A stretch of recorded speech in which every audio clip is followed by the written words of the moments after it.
Corduroy by Don Freeman.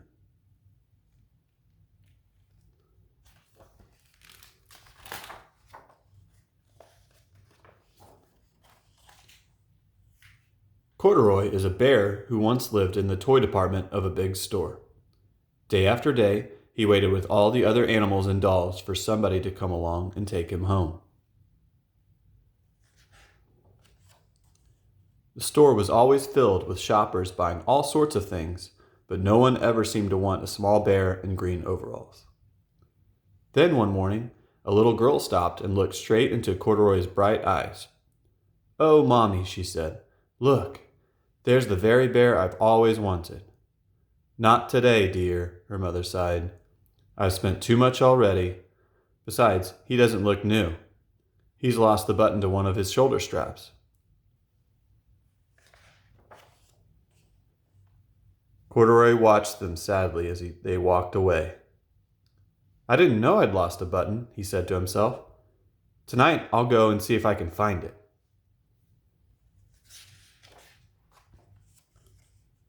Late that evening, when all the shoppers had gone and the doors were shut and locked, Corduroy climbed carefully down from his shelf and began searching everywhere on the floor for his lost button. Suddenly, he felt the floor moving under him. Quite by accident, he had stepped onto an elevator, and up he went. Could this be a mountain? He wondered. I think I've always wanted to climb a mountain. He stepped off the escalator as it reached the next floor, and there before his eyes was a most amazing sight. Tables and chairs, and lamps and sofas, and rows of beds. "This must be a palace," Corduroy gasped. "I guess I've always wanted to live in a palace."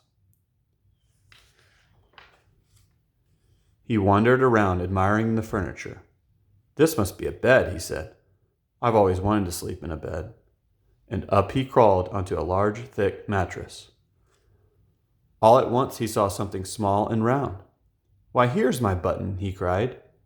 And he tried to pick it up, but like all the other buttons on the mattress, it was tied down tight. He yanked and pulled with both paws until, pop, off came the button, and off the mattress Corduroy toppled, bang, into a tall floor lamp. Over it fell with a crash. Corduroy didn't know it, but there was someone else awake in the store. The night watchman was going his rounds on the floor above. When he heard the crash, he came dashing down the escalator. "Now who in the world did that?" he exclaimed. "Somebody must be hiding around here." He flashed his light under and over sofas and beds until he came into the biggest bed of all, and there he saw two fuzzy brown ears sticking up from under the cover.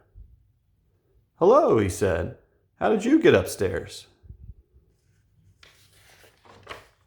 The watchman tucked Corduroy under his arm and carried him down the escalator, and set him on the shelf in the toy department with the other animals and dolls.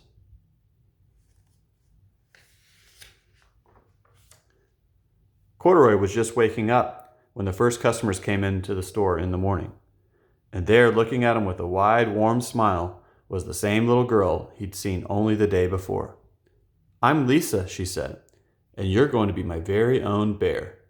Last night I counted what I'd saved in my piggy bank, and my mother said I could bring you home." "Shall I put him in a box for you?" the saleslady asked. "Oh, no, thank you," Lisa answered, and she carried Corduroy home in her arms.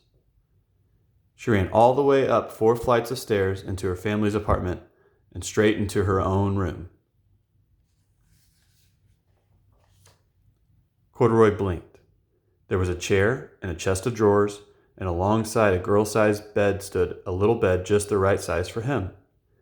The room was small, nothing like that enormous palace in the department store. "This must be home," he said. "I know I've always wanted a home." Lisa sat down with Corduroy on her lap and began to sew a button on his overalls. "I like you the way you are," she said, "but you'll be more comfortable with your shoulder strap fastened." You must be a friend, said Corduroy. I've always wanted a friend. Me too, said Lisa, and gave him a big hug. The end.